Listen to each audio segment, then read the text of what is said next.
তো hello viewers, আপনারা কি জানেন আমরা মিডল ক্লাস মানুষরা শুধুমাত্র দুটো জায়গায় আটকে যাই। আর এর মধ্যে একটা হলো আমার একার করাতে কি বা যায় আসবে, আর দ্বিতীয় হলো কি হবেই বা এসব করে, ছাড়ো না এসব ঝামেলা। আর ঠিক এই কারণগুলির জন্যই ভারতীয় টেলিকম সংস্থাগুলি তাদের রিচার্জ রেট 25%, 10% এবং 15%-এর মতো বাড়িয়ে দিয়েছে। কিন্তু এবার আপনি চিন্তা করুন, এই সেম মোটিভ যদি আমাদের আগেও থাকতো তাহলে আজও আমরা ইংরেজদের জুতো চেটে যেতাম। আর শুনতে খারাপ লাগলেই এটাই বাস্তব। তাই আপনার উদ্দেশ্যে বলছি, আপনি তো শিক্ষিত, তাহলে আপনি কেন অ্যালার্ট হচ্ছেন না? কেউ জানুক বা না জানুক, আপনি তো জানেন এই টাকাগুলি আপনার বা আপনার বাবা মায়ের কষ্টের উপার্জন। তাই আপনাদের উদ্দেশ্যে আমার একটি স্ট্রং মেসেজ, চলুন বিএসএনএল এ সুইচ করা যাক এবং বিএসএনএল এর নেটওয়ার্ককে আরো স্ট্রং করে দিই আমরা। এবং আপনাদের কাছে আমি প্রমিস করছি আমি নিজেও এটা করব।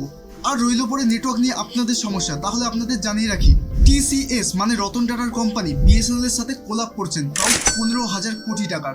আর এই সবকিছুই হচ্ছে বিএসএনএল এর নেটওয়ার্ককে আরো স্ট্রং করতে। তাই এবার অন্যান্য নেটওয়ার্ক কোম্পানির উদ্দেশ্যে আমি কোনো কথাই বলবো না, শুধু এই হাসিটা থাকবে।